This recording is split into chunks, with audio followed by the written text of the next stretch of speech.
Hidden Object Guru here, joined by... The Gun Wrangler. For some more Warhammer Vermintide and chatting. We are apparently going to the pit. That should be fun. I assume that pit is full of Skaven? Almost certainly. Okay, it would be weird if it wasn't. Might be full of cultists or beastmen, but most likely Skaven. Yeah, I think it's a pretty good shot there being Skaven. We are here, as the title of the video suggests, to talk about a little something called The Boys Season 1. Now, my partner here has seen more than Season 1. You are current with the show? I am. Okay, but I have only seen up to the last episode of Season 1, so try to not spoil a huge ton of stuff for me. I'll make the effort. Thank you so much.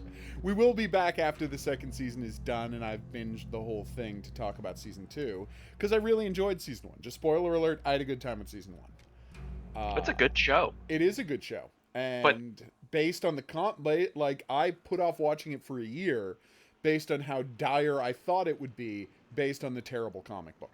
The comic book is not. It's not Garth good. Ennis. Yeah. It's Garth Ennis. Yeah. He's a man who has who has some good ideas and terrible execution. No. He's a genuine monster who needs to be locked in a basement to write only Punisher, because last time we let him out of the basement, we got crossed. Okay, you make a strong point there. I can't debate that point at all. That said, another thing about this this show was the trailers were awful. Yeah, that I remember. Singularly awful, and they did not show any of what the show What is the show actually really about. was. Yeah. Yeah. No, that I noticed. Yeah, I was kind of unbelievably frustrated watching it. I'm like, oh, this is going to be a nightmare. And then I watched it, and you know what? It's fine. It's actually really good. And the simple matter is, it's not even hard to be good. You just have to do what Garth Ennis was unwilling to do, which was, Be a decent human being. Well, that too. Well, no, actually, I think that is at the core of it, because every character in the show has a point of view, right? Has things they believe in, has things they want. They're not just all monsters. See, the problem with Garth Ennis's The Boys, right, is that he has such contempt for the idea of superheroes, right? Yeah. That all of the characters in the show, who are the superheroes, are complete one-dimensional monsters. Like, none of them have the least amount of depth. There's literally just Annie. That's it. She's the only one that has any character at all. Because it's not like just that they're awful. They have no personalities beyond being They're awful. superhumanly awful. Yeah, exactly. Like they are like, what happens if we made Richard Spencer Superman? Exactly. Whereas here, I was shocked by the amount of time that is spent allowing us to understand what's going on with Homelander. Well, everyone, like, from the Deep. Especially, but I mean, the Deep, yes, but especially Homelander, who is, it's like, so awful what happened to him, that's like, yeah, you know how he ended up a monster. Yeah. Like, 100%. He's not Amos-style sympathetic, he's still a monster, but you get why he's a monster. Yeah. Like, it isn't just this simplistic, oh, well, he's got superpowers, so obviously he turned insane and evil. You know? In the comics, even all the boys are just genuinely shitbags. Oh, God, they're the worst. All of the boys are the worst. Like, with the exception of Huey. Yeah.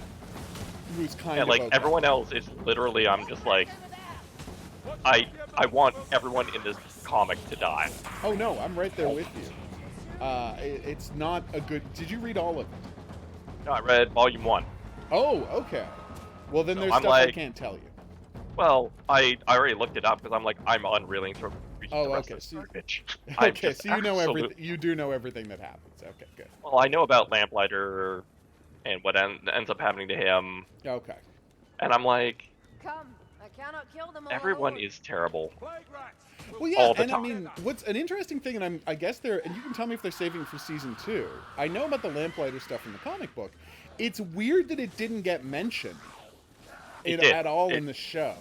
It does. Well, no. What I'm saying is, in the show, we find out that Lamplighter has retired, and we find out, that Lamplighter killed, a bunch of family members of the people who were doing oversight on the superheroes. Yeah. But this show doesn't really connect him doing that to him retiring, and we don't know exactly what happened to Lamplighter. And I thought it was weird that it We didn't find come out in season 2. Oh, it does show up in season 2. Okay, good. And he's played by Shawn Ashmore. Are you hungry? What? We've set light to Oh, somebody's that's so Not exciting. even- Delighted, darling. And it actually brings nuance to character. Oh, I'm sure opportunities 'Cause I'm like- present themselves. Like, Butcher is sympathetic, and I really like the boys, because Yeah. now they're, like, sympathetic. Because Oh, when yeah. I started, when I read, That first The, volume. He was already bought enough. Yeah. Okay, hold on a second. I'm losing you. Sorry about that. We had a technical issue. Please continue about the about the characters and relatability. well, in, name of the game, which I got on Humble, so I don't feel bad about purchasing it with my money, Yeah. I'm still like, none of these people are Oh yeah. anywhere near decent. No, they're all And- horrible. Like, I kind of want. It's like, I'm not sure if I want the superheroes to win or the boys. Like, They're is there an all option? equally awful. Yeah. It's like Charlottesville all over again. I just want the earth to open up and swallow up everyone present. Interesting take on Charlottesville. Jesus Christ. But seriously, yeah, I know. It must really piss you off when the right wing makes itself look as bad as it does. Because it's like, you're a pretty conservative person, and then, these scumbag American Nazis go out, and you're like, you're making my side look awful. Yeah. But luckily there's like 105 of them in the nation, and you're just like, okay, so we know where all the scumbags are, and everyone's like, okay. Well, Go away hopefully now. Yes. Well, thankfully, thankfully all the Proud Boys got tattoos, so they're going to be easy to spot. I've got no love for them. No, they're the worst. So yeah, it's interesting because that is the thing that is so notable about the show is the amount of humanity it puts into everybody. I mean, it's like It the show takes all that in these the first episode. Yeah, well, no, I mean the first episode, the Deep is, such a monster, such a casual monster, right? Yeah. He's just a guy who, exploits women whenever he can using his fame. And he's a scumbag, right? That's just who he is. And over the season of, like, the things just getting worse and worse and worse for him, you're like, God, this guy really is pathetic, and he does what he does because he feels like he has no value. And he just needs to find any reassurance or any power. And it's still awful, but you understand how it happens and you understand where it's coming from. Yeah. Yeah, it's really well done. Like, His arc actually improves in the second season. I'm not surprised. Like when they have the REM playing and him shaving his head at the end of the first season, I'm like, oh, they're really going somewhere with him. I can't wait. And the thing is, I can't wait to see where they're going with him. Like, I'm very excited to see how this plays out. So I'm glad it keeps said, getting like, better. The Deep has some of the best comedic moments in the series.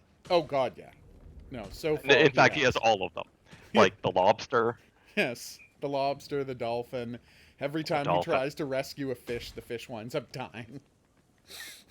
Like it's a good running thing in the first season, and I want to see how that progresses in the second. They keep going to him for the comedy moments. Know that I Yeah. consider you Yeah, no, amongst he's- the On that, least annoying mayflies he's- I yet slay. He is desperately trying Try to be more nice. to save, these animals that SeaWorld. Yeah. Yeah. these animals do need saving. We should treat Yeah. them humanely and all that. They have And every time he tries, he kills them. Jesus Christ, this show. Well, no, and that's the thing. It's like they're dolphins and whales. They're as smart as humans. They have culture. They have language. Like there's no reason you should keep them locked up and doing tricks. And if someone could actually talk to them, it would be unbelievably horrific. It actually reminds me of something from. They wanted to do. They wanted to do an anti-animal testing story in Judge Dredd one time, Yep. and so they conceived of this future world where well, not all, but most animals have been given the ability to speak English so that they can describe the symptoms they're feeling while they're having horrible medical tests performed on them. Oh, good God. It's pretty horrific, and that is, it was his way to try and like John Wagner's way to try and or maybe Alan Grant try to shock people into seeing how awful animal testing was. And it's a really good story, but that's what the kind of thing you're seeing with the Deep was. Yeah, if you could actually talk to these animals, it would be horrific the way they're treated. Yeah. And so it's not a big part of the season, but I did like it because, again, it's played for laughs, but there is a humanity at the core of it Yeah. that I think bodes really well for what the show is trying to say and do. So Yeah, I'm really down with the show. And that guy's a Gatling gun. yeah, he's killing me with it. Damn, I was waiting for him to have to reload or cool down or something, and he didn't.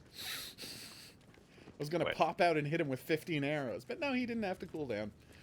I really enjoy the transition, like, for Huey Yeah. from, like, liberal weenie to actual fulfilled human being. Well, what I really enjoyed was it's like he looked at it and 100%, because there's that moment in episode, it's episode 2, where he's like, Episode yeah. 2 or 3. Oh, it's 3 where he's got to kill Translucent. You're right, it's 3. Yeah, where it's like, yeah, like he's To got kill no other option. Translucent, right? Yeah. He But- doesn't have any other choice. And he tries Choice.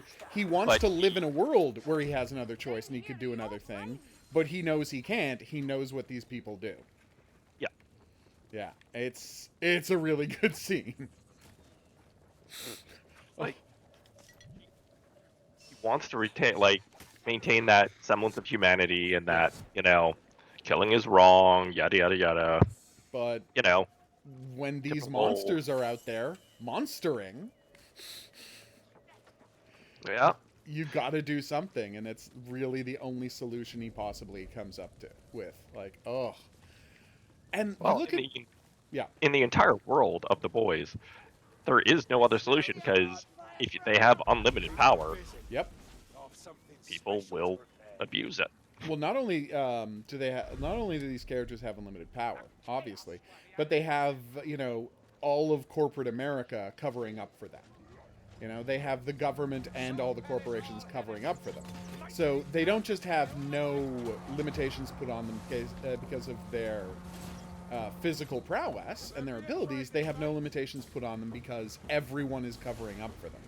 Everyone wants this to be the story of why they are the best, right? And so everyone will go to almost any lengths to support these people. And there's one minor problem in the show. Like, it's not a big problem at all, but Which is? and I'm sure season 2 gets into this. There are, they dosed up hundreds and hundreds of babies, and I'm sure some of them died. But Yep. the key is, there are hundreds of people out there with superpowers.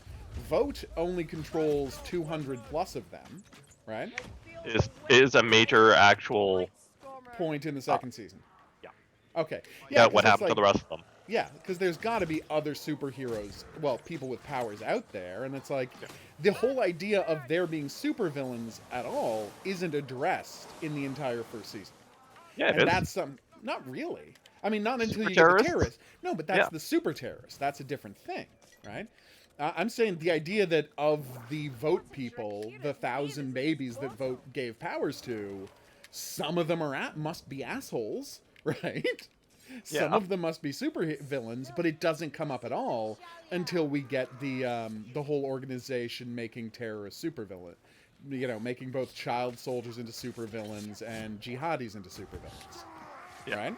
Well, there's also the whole.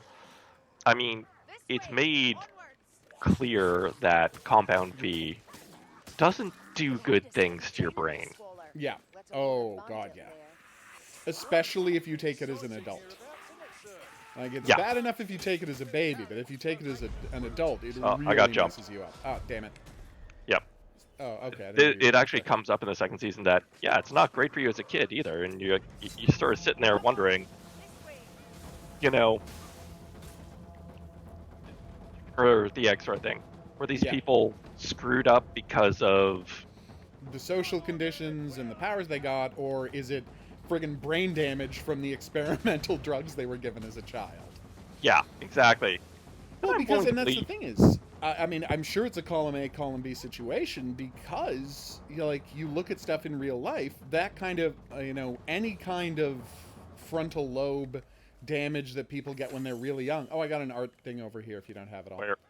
Right is it? where I'm standing. I'm standing right in front of the stool where it. it was. Yeah. All right. But yeah, like that can create people who can't contain or control their emotions and end up having rage issues later in life. And it wouldn't surprise me if being too quick to violence is one of the symptoms of having this compound V stuff jammed into you when you're a baby. Or, you know, a high school football player Yeah. as an idea taking like 5 concussions by the time you're 14. Yeah, it screws you up for the rest of your life. I mean, and another thing that the show did really well was dealing with A-Train and drug abuse. Yeah. Like, the show did a whole thing about addiction. And I think it was really well done. Yeah, it's pretty well handled. Yeah, overall. like, again, a character who in the comic book is just a random monster is a guy who is, a drug addict, and absolutely, I mean, he is this kind of, sees himself the way sports figures often see themselves, as a guy who has a time limit on his celebrity and on his fame, and he's desperate On his to hold career, on yeah. to his career, and he'll go to any lengths to keep it going.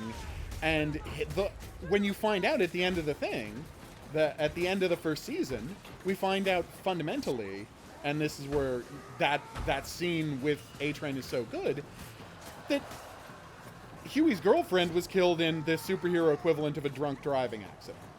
Yeah. And that's all it was. And it's horrible that they covered up for that drunk driving accident, but A-Train says he's not wrong. All of the bad stuff you did was on purpose. True. You know, it was a horrible accident, and, you know, yeah, he should have done right by it, and he should have felt worse about it, but it was an accident. Whereas all the evil stuff Huey did was stuff he meant to do. And A-Train's not wrong about that.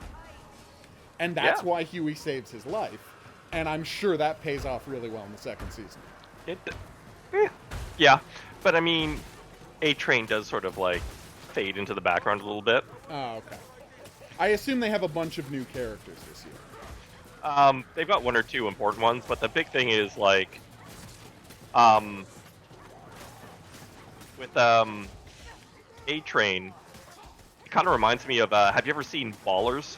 Of course, yeah.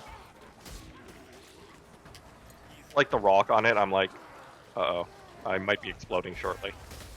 I could see him as being analogous to Spencer on Ballers. Yeah. Where he is just, uh-oh, how do we escape? Damn Beastmen. Skaven. Yay, I jumped through a hole in the wall and I'm just slashing everybody. I can't see anything. There's literally so much blood all over my monitor. Yeah.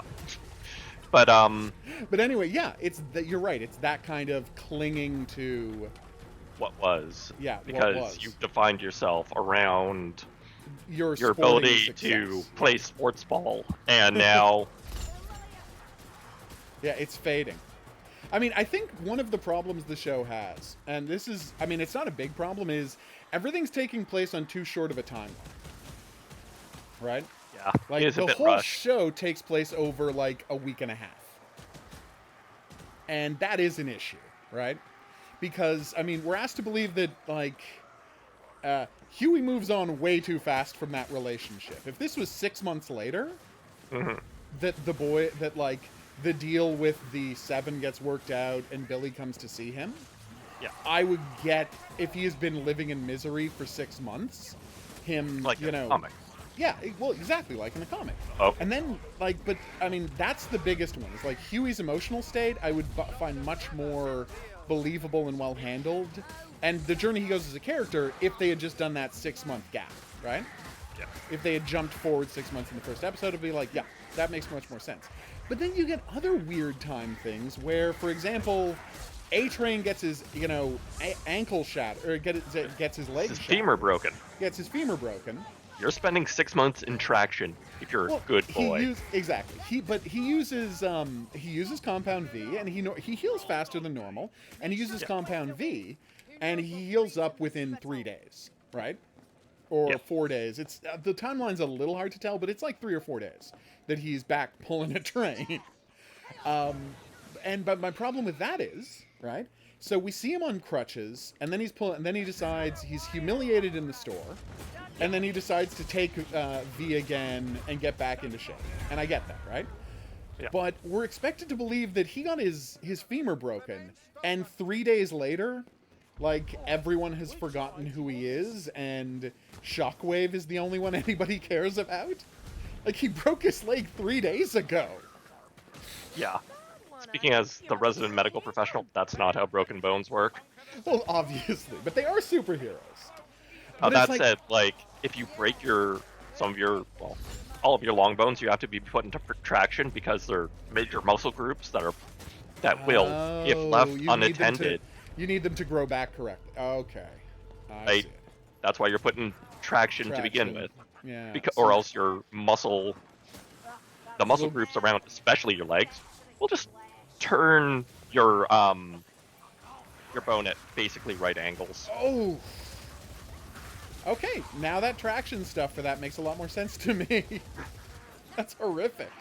But yeah, it's just like, not taking place over a big enough timeline is, I think, the biggest narrative problem the show has.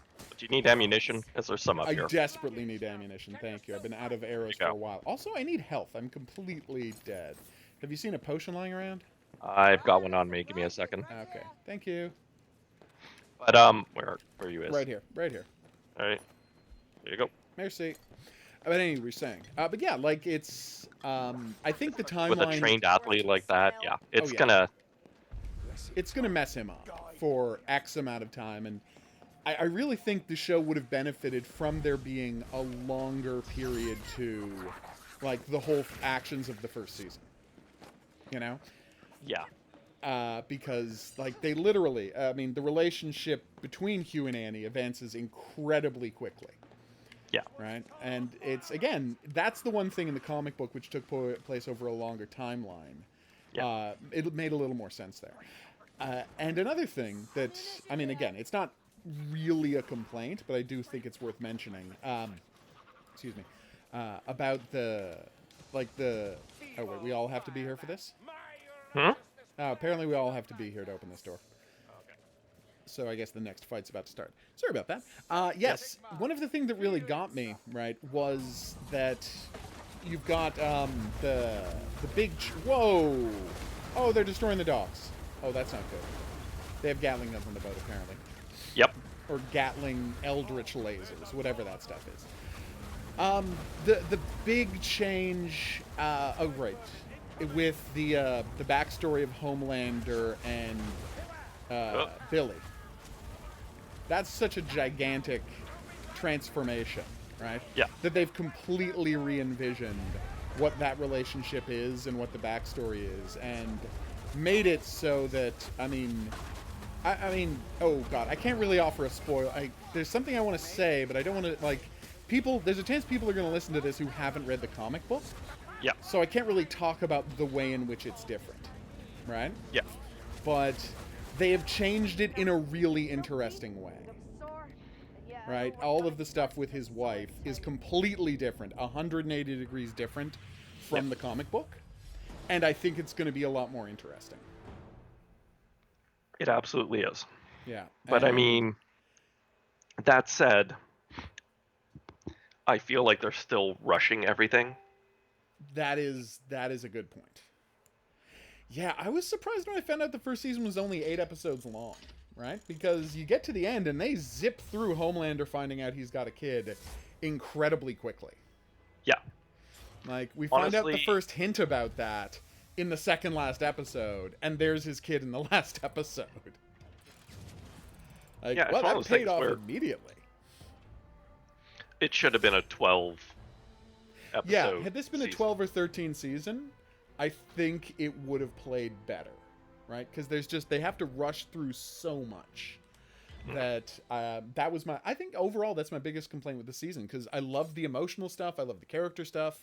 I think it's pretty well written. I mean, it's not great, but it's well written. I was very happy with how it plays out. I was just, a little annoyed that it plays out so quickly.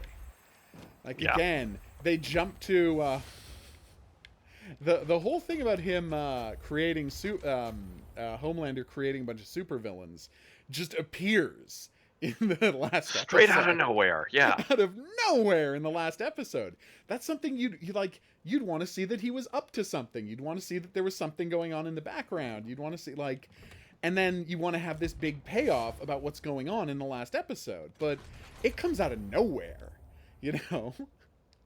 All we know is that A-Train is getting the drugs he uses at the same place that they're making supervillains. So there's a connection there, but we don't really delve into any of it beyond that, and it's kind of a problem. Please pick a mission.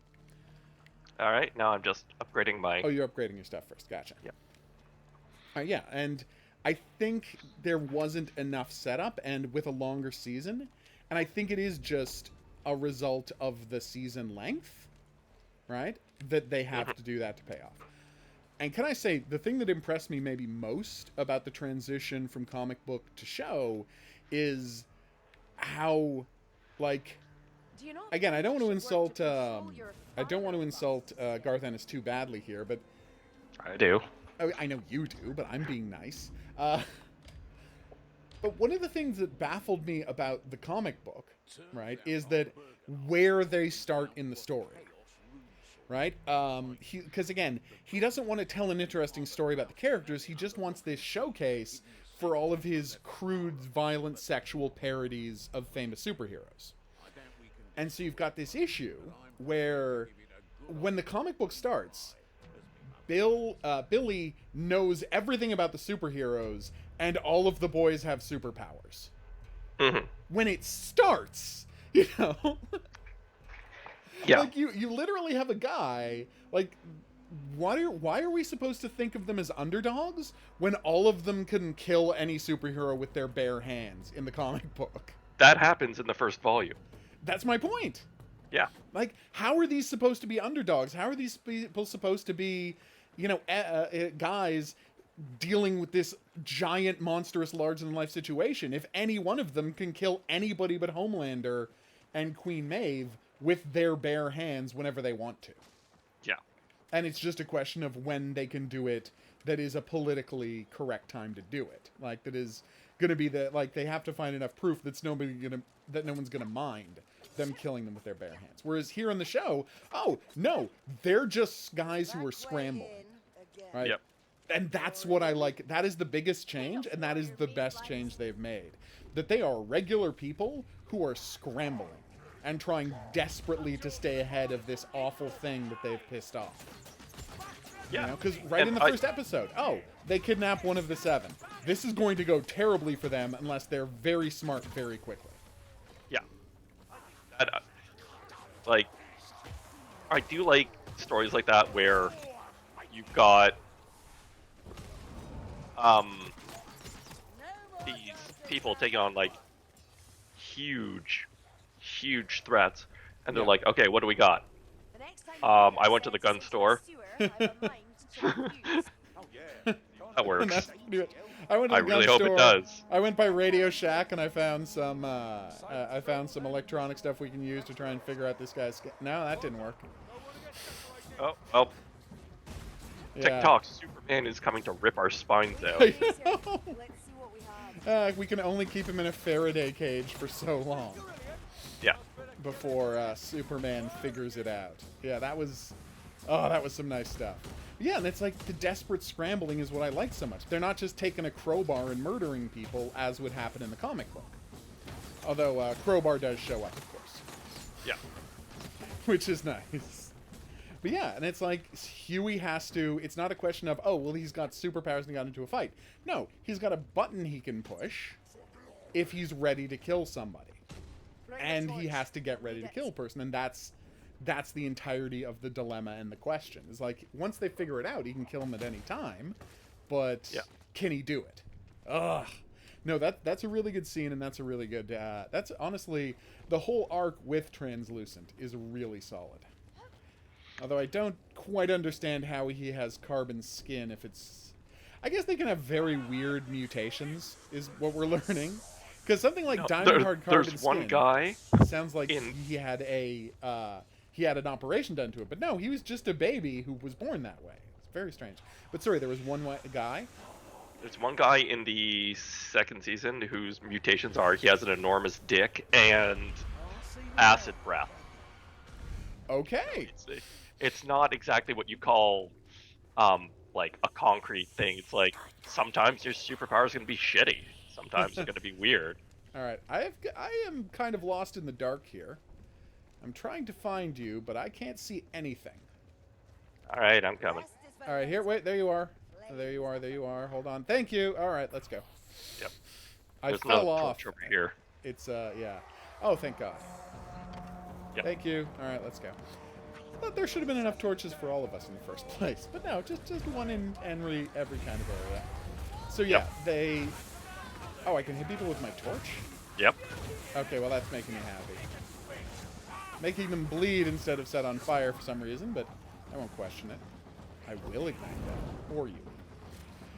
Yeah, like, so I'm sure there's going to continue being really strange mutations. And I mean, the only one that we know of whose mutation was clearly specifically designed is Homelander. Yeah. And they literally needed to build their own Superman. And so, and that's the interesting thing, because I like the subtext, the behind-the-scenes idea of what Vogt was up to, which is, well, we can't build all of them ourselves, because then we'd have to admit we have this drug. Yeah. And we're going to have massive amounts of oversight and corporate espionage. We have to make it look like it just happened. But how can we ensure that we remain in control of the superheroes? And their plan was, we build an actual Superman, and Superman starts out loyal to us, and just by the nature of him being Superman, everyone's going to want to hang out with him, and it's just going to naturally bring, we're the company that, as a marketing thing, we're the company that controls Superman, so we own the market, and everyone's going to want to be with our company. And I'm sure they did all sorts of underhanded, evil, murderous stuff to keep other superhero companies and unions from starting up.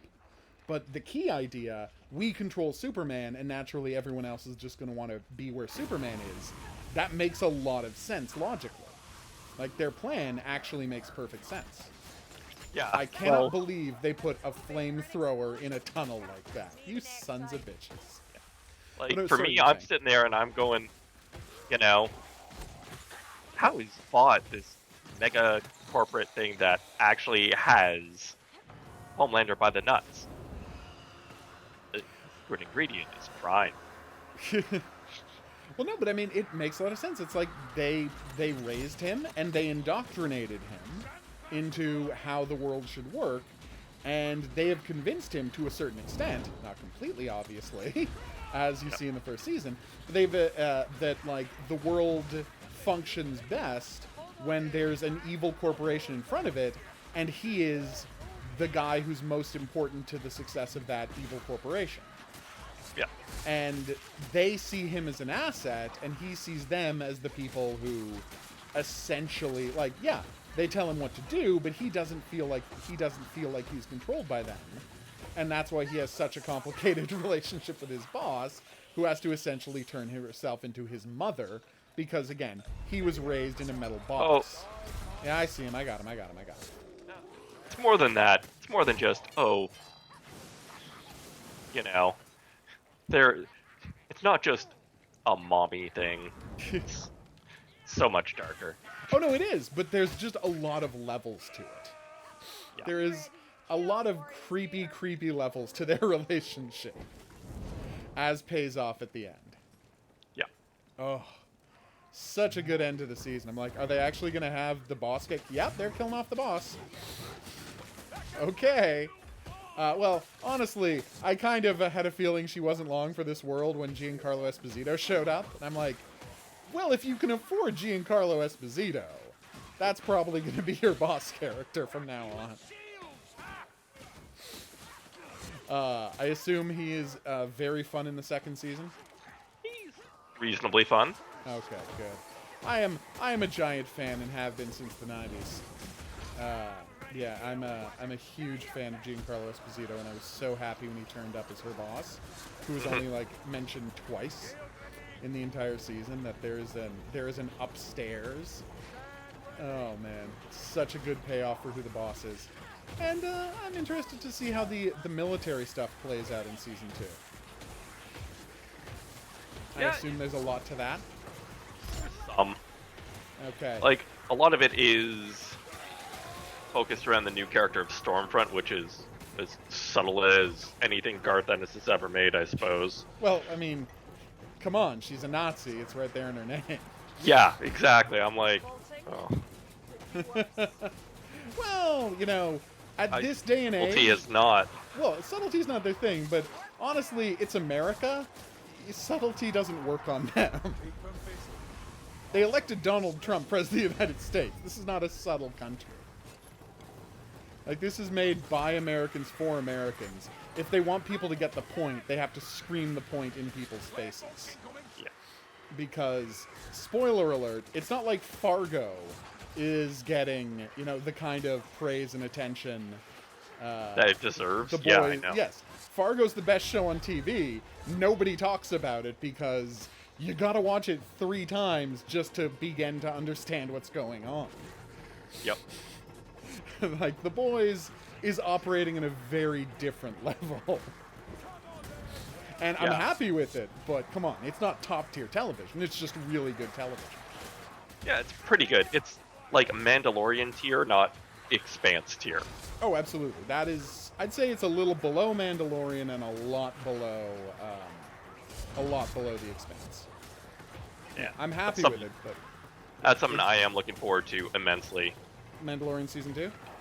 All that, and Expanse Season 5. Oh, okay. Well, you say that's something. We just talked about 2 shows, and only one of them comes out in 3 weeks. Yeah, I'm Mandalorian very come out excited 3 for weeks? Season 5. Yeah, it's the end of, isn't it the last week of October? Oh, no, wait, it might be second week of November. It might be 5 weeks. Sorry, it might be 5 weeks. But the point is, thanks for killing all those monsters while I had to deal with that phone call. But anyway, let's get to the big thing, which is the thing I'm most excited about, and I'm not going to really go into spoilers here, but just FYI, if you want to skip 5 minutes ahead, if you have no familiarity with the comic book and you have no idea where it's going, right? You might want to skip 5 minutes ahead because I'm going to hint at something right now. Just FYI. I'm not going to say anything. I am going to hint at something. It's not quite a spoiler. And that's what I'm going to ask you is, as someone who does know where the story is going, do you think that they are going to do... Because I'm going to say that the best thing about the comic book The Boys, like literally the best thing about it, it's got a lot of bad stuff in it. It's not a great comic book. But the best thing, and one thing, and it's not even executed pretty well, like the payoff isn't great, but conceptually, it has one of the best setups and payoffs ever, and that is what's going on with Black Noir.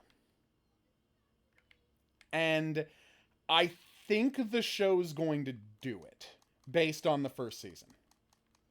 Like, okay, good. Like, I was really... Because the thing I was most worried about is, can you... Because like all TV shows, I'm sure they're aiming at 7 seasons.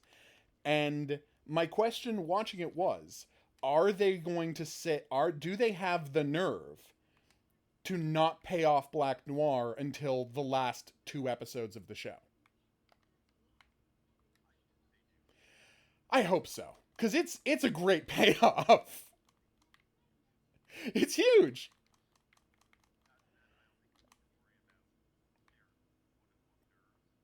Okay. Oh my God. Okay. All right, so yeah, if they're not willing to do the Black Noir payoff, I mean, I certainly hope so. It's the best thing about the series. Like it's the best thing about the comic book is the Black Noir payoff. And so if they actually manage to do that, okay, I will have a lot of respect for the show. So yeah, now let's move on from that thing that I just wanted you to weigh in on to I'll just talking about the actors for a minute. First off, kind of nice that they dropped Simon Pegg in there for 4 episodes to avoid a lawsuit with the comic book. Yeah. Yeah. And as long as it was just a comic book, who cares, right? But the second you turn into a TV show, well, suddenly there's, millions and millions of dollars floating around. And Simon Pegg's in a position to say, they illegally used my image to market this comic book. Give me money. Oh, they did get permission from him.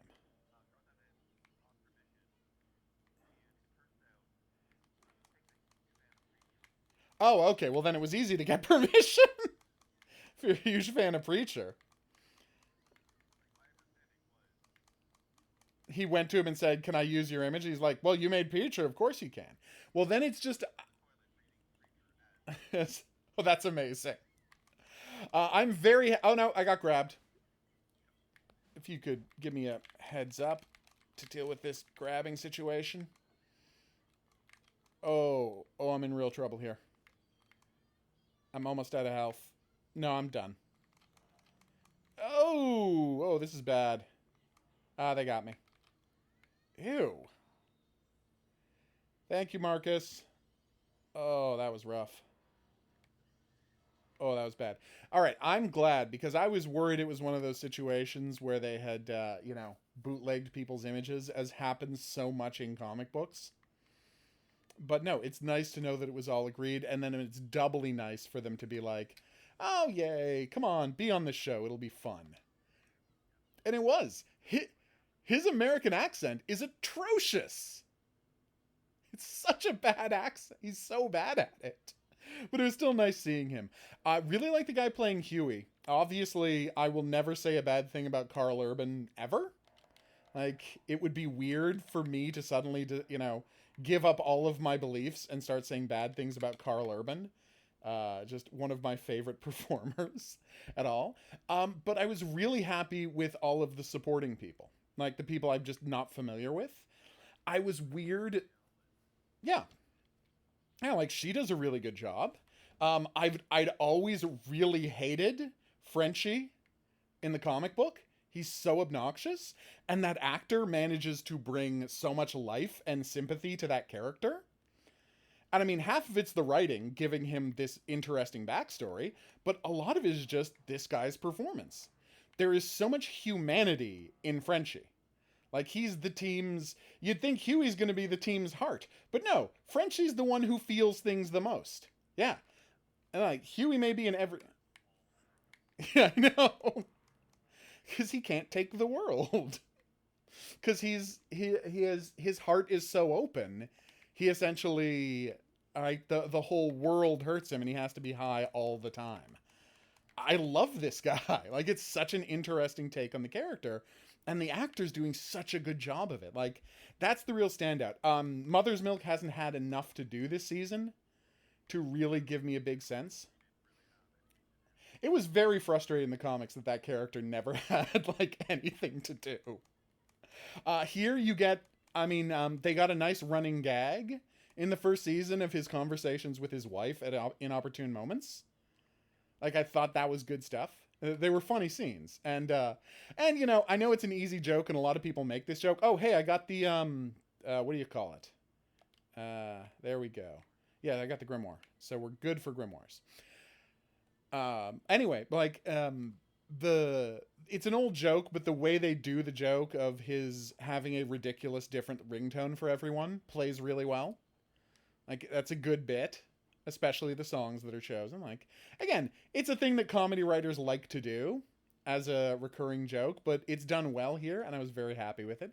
And that's the thing. It's like this show isn't breaking a ton of new ground, but it's doing everything really well.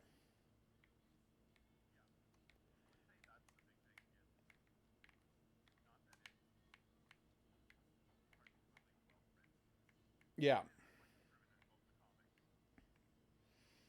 Yeah.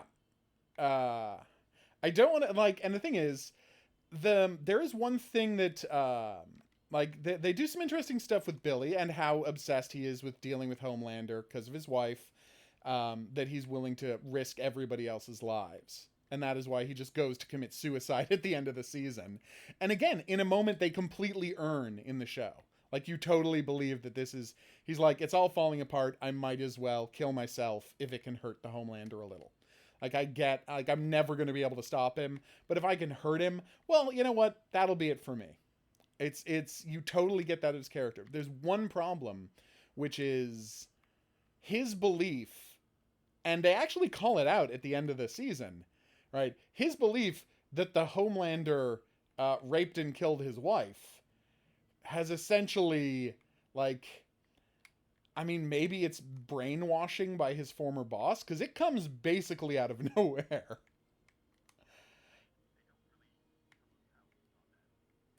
Yeah, and I mean, it must be his scumbag boss at the CIA whose grandkids got killed told him that, because as we see the evidence, yeah, I saw Homelander and your wife go into a hotel room together in the middle of the afternoon and her walk out not looking particularly distressed.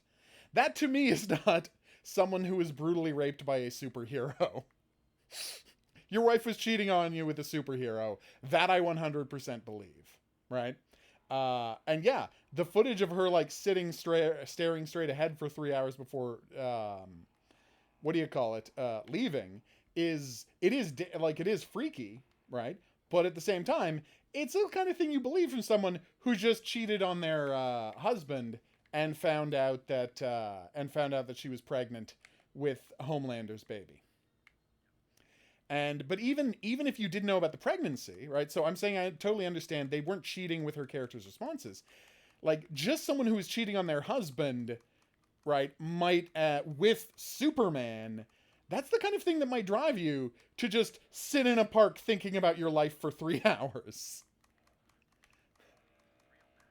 Exactly, right? Yeah, like, it's a really questionable situation that she finds herself in. So yeah, the fact that, like, Mallory must have done some severe, like, skewing things in how she told the story to make him think Homelander is a murderous rapist. Oh yeah, absolutely. Like, I'm not saying it's not impossible. I'm saying that you do have to stretch a little. It's fascinating, and I do like the idea that, as they point out, the one thing that's so frustrating about Homelander is, and this is another big change from the comic book, because of the way he's raised, and this leads to some of his more extreme violent actions, he isn't allowed to be debauched the way the other superheroes are. Like, and they've taught him since he was born that he has to be the perfect one. Like, all of the other ones can go out and do drugs and have sex and just do whatever, right? And just run wild. He can't, because he's Superman. And he has so internalized that version of himself, he has completely separated himself from all of humanity, and that's why we get the wonderful plane scene, which has some issues, which we'll talk about in a second, but it shows that fundamentally, like, he's got this performance of being Superman, but the second it's not viable, he stops pretending, and he's just, okay, let's go. This ain't gonna work out. Yeah, we're done here. Let's go.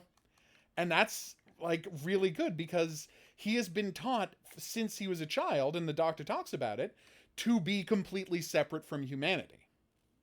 So he doesn't see them as all of the other superheroes we meet in the first season, scumbag or not scumbag, still see themselves as human.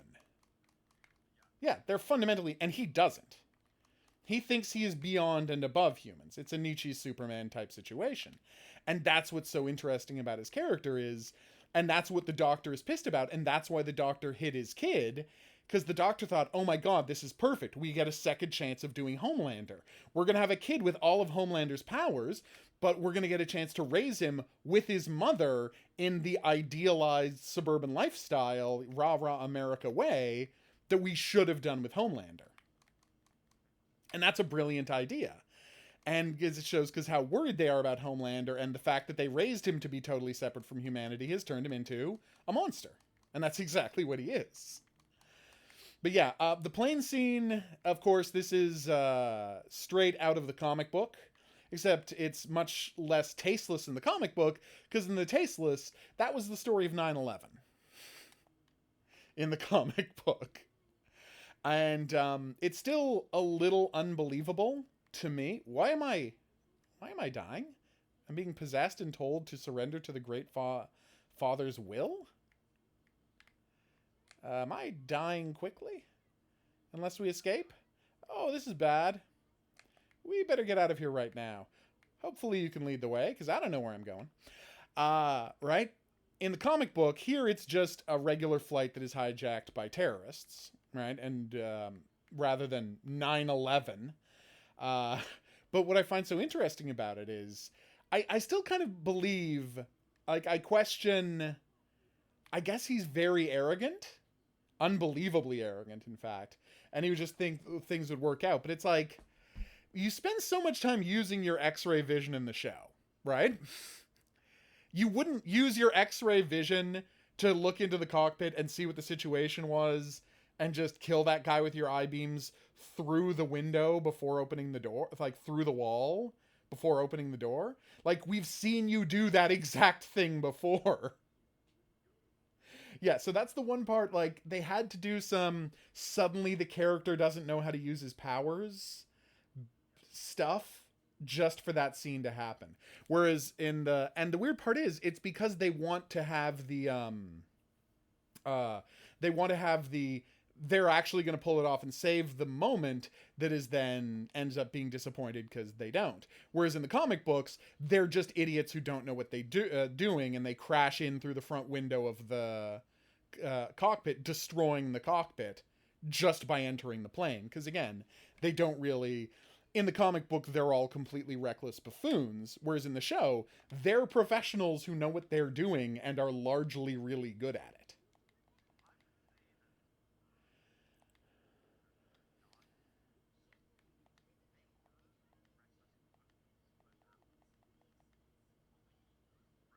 Oh no, it's not completely unbelievable in the comic book, but I'm just saying, suddenly we were dealing with the comic book versions of the character for that one scene rather than the TV show versions of the character. And by the way, I love that Homelander's catchphrase is, "You're the real heroes." Like, it just doesn't matter who he's talking to. He's just always to people, you guys are the real heroes. It's such a great catchphrase for him. Oh god. All right, so now we'll now that we've talked through the first season, I'm going to ask you my question, which is, you've watched most of the second season. 1 to 10, how excited should I be to binge this thing? Based on how... Oh, really? So you think it actually even improves over the first season?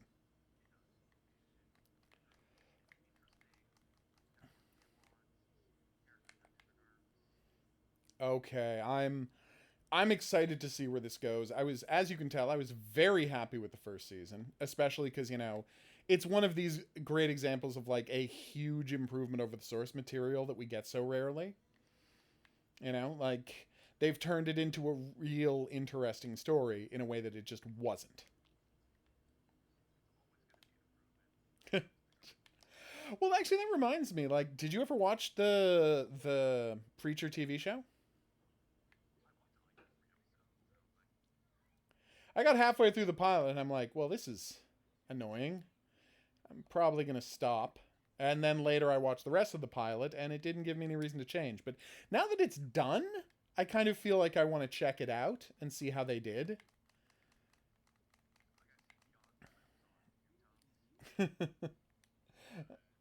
for the most part. You just don't know how it ended up feeling.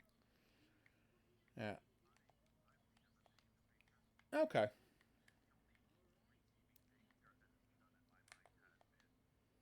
His Punisher, yeah. Punisher Max is a good series. I'm not going to pretend it's not. You know, I think he gets the Punisher wrong in a couple of ways, but that's a conversation for another time. It's a conversation for another time. If for next time we can talk about, maybe a bonus we talk about. When I have time to. Oh my god, I just porcupined this oh my god, training dummy. Wow. Yeah, where we can talk about Garth Ennis's Punisher, which I love. Well, I'll say this, and we can talk about it at length later. But what I'll say is, I love his writing. No one is better at writing a tough guy military storyline of like an impossible mission that the Punisher's got to pull off, and for it to be very compelling, and for it to have wonderful villains. He's great at that.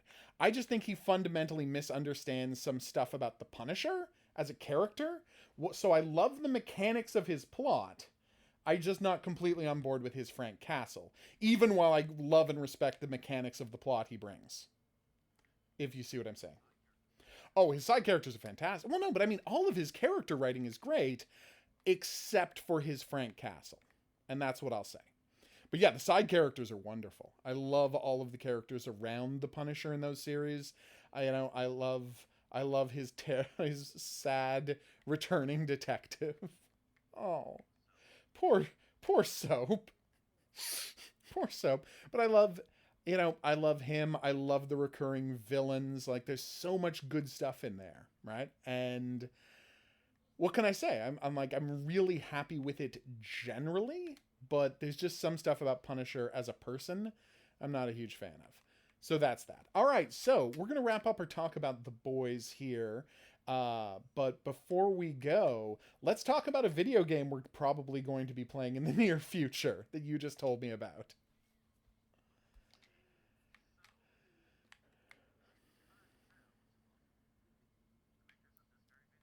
Fat Shark, we adore.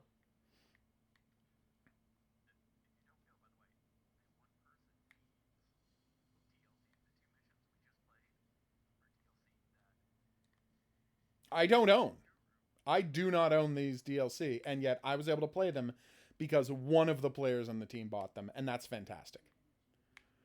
I mean, it makes my install that much bigger, but it doesn't matter. I'm happy to be able to do it.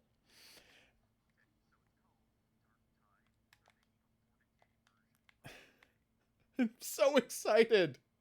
This exact game, but we're playing Mechanicas, we're playing Inquisitors, we're playing Space Marines, we're playing, like, this is going to be fantastic. Oh, God, I mean, yeah. But I mean, being able to, like, oh, hey, there's a spawn of Nurgle covered with giant, glowing pustules on some horrible alien planet full of carnivorous plants. Let's shoot it with our Gatling guns. That's going to be amazing. Oh, God. Now, Chaos Spawn going to... Oh, my God.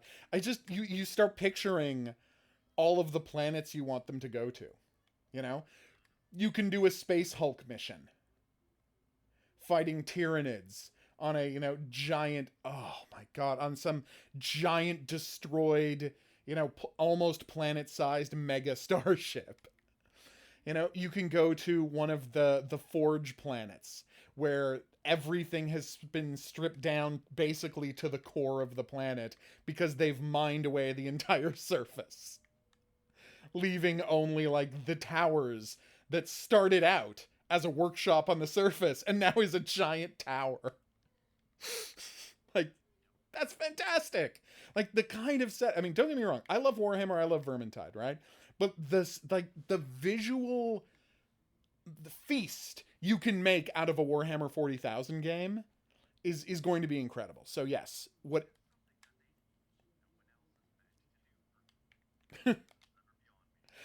I will say this. A lot of the Warhammer 40,000 games aren't kind of like visually impressive spectacle. You know what is though? The Armada, the space combat games. Yeah, if you want to check out Armada, like I mean, it's real time strategy space combat, like on 2-dimensional plane. So that's hit or miss. Tons of people don't particularly like that genre because it's essentially you're playing a board game on your computer. But like because it's about space, you can get kind of like the scale of how magnificent these ships are, and it has some of the best CG movies showing off Warhammer 40,000 stuff I've ever seen in a video game. So Armada 2, Dark Armada 2 Warhammer 40,000. Yeah. Yep. Well, it's just Diablo, you know? It's just Diablo with a facelift. Yeah. Like that's not what we're going for, guys. We want something actiony. We want something intense. I personally really liked Space Marine, the action game, but even it is much smaller scale than combat in Warhammer 40,000 is supposed to be. And that's why I'm so excited about them doing Dark Tide, as you call it, like a Vermintide in Warhammer 40,000, because Warhammer 40,000 is always about, you know, giant swarms of monstrosities. Oh, it is? Oh, all right. I'm there. We are absolutely there for Dark Tide. Fat Shark. I had a it's funny. I bought Vermintide the day it came out on Xbox One, right? And I can actually find a video of this on my channel. I did a review of it, which was this game doesn't start.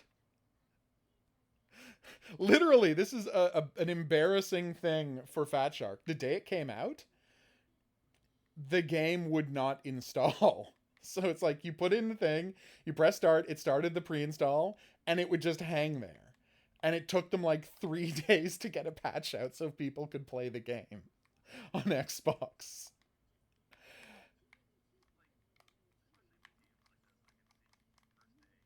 Yeah. But oh yeah. Yes, but all of those games you could load and play on the first day. They had a lot of bugs. Division you could load and play on the first day. Oh no, yeah, you're talking about PC. No, no, no, yeah, on PC they had those big issues. No, the reason that made it so bad is this is a disc that they printed and shipped to stores. That's the issue. Yeah, I should have made that clear. I bought a disc. I went to a store and I bought a disc and I put it in the physical disc into my Xbox One, and it didn't load. That's why it's a uniquely bad situation. No, PC, you're right. There are often that kind of frustrating first days. I mean, we all remember the mess that was Arkham Knight, the Batman game. But for a game on console to not start when you put the disc in is like unheard of. And that is how Fat Shark like introduced the Vermintide franchise to me personally. I made a video about it and they responded to the video to apologize for the situation.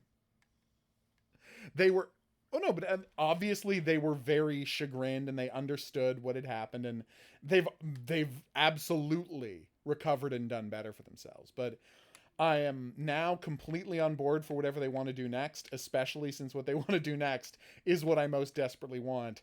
A great, big, awesome action game set in Warhammer 40,000. It has, yeah. And to highly anticipated video games being terrible or getting pushed back.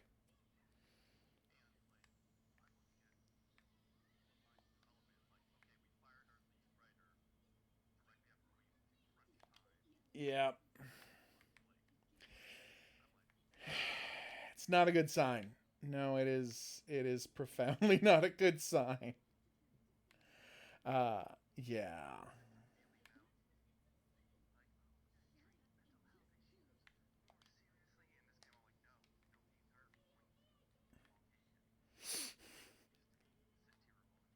Yeah, they're crazy and they're insane monsters. That's the point. All right. I mean, they're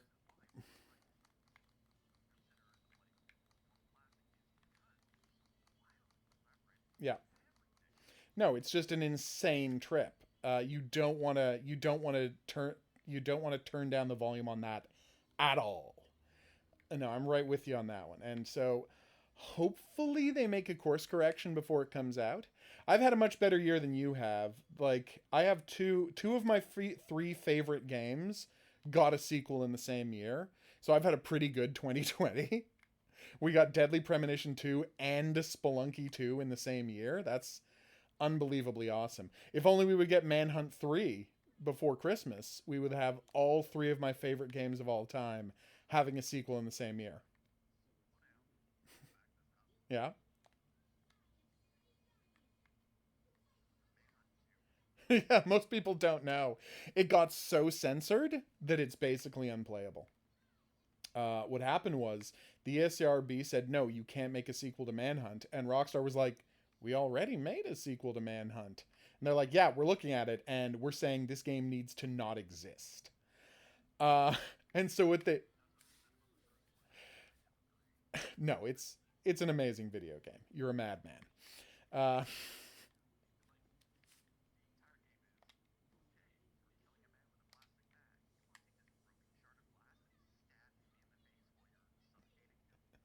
Yeah, that is basically the plot of the game.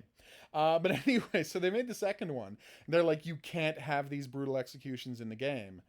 And they're like, but that's the whole point of the game. And they're like, figure it out. And so here's what Rockstar did. They put a giant, like, red and black symbol filter and turned the screen negative and shook the camera. So basically, every time a execution starts, you can't see what's happening on screen. Like, you can only have the barest sense of what's happening on screen.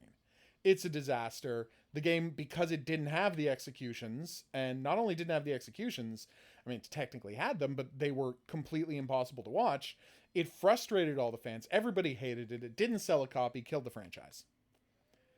Yeah, and the crazy part is the way it was coded on PSP, which is completely cracked by homebrew people. They were able to remove the filters, right, and record it on and record all of the executions. You can see them online. But what's even more interesting is they did a PC version, right? They were working on a PC version at the same time, and the PC version was so late in development that the overlays that come on and screw up the screen during the executions are essentially a separate program that is running at the same time. Now, it's weird, right? But do you know what that means? It means while I'm sitting here, like, if you play, it means essentially that program can be made to not run, and you can see all the executions. Yeah, the program doesn't need to run for the game to run, so you can actually jerry-rig it on the PC to see all of the executions on full resolution. It's quite incredible. It's not as good a game as Manhunt, but it is an interesting game. I am not surprised that you hadn't heard of it, though. All right, so we're going to wrap it up here. Any final thoughts you want to recommend to people? Because we're taking a 2-month hiatus. 6 weeks, and we're going to be back here talking about either The Boys Season 2 or Cobra Kai Season 2, whichever one he wants to talk about. Well, no, we're going to talk about both. I'm saying the next episode will be whichever of those two you want to talk about first. No, we're definitely doing both. I'm watching both of those seasons of television, no question.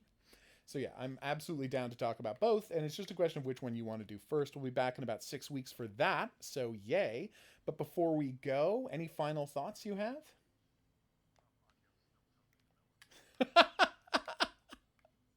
But you still haven't seen The Karate Kid. Okay. It's going to be so interesting after season 2 when you see The Karate Kid. Oh, man. All right, so I guess that's going to be that. I've been the Hidden Object Guru. Thanks for coming on this journey with us. If you had a good time and you'd like to see more, there's buttons coming up. There's a whole playlist of us talking shows while playing games. It's the Play and Chat playlist. Check out there. Questions, suggestions, go in the comment section below the video. We'll see you back here for more The Boys soon, but until then, I'm going to say that's right. Au revoir.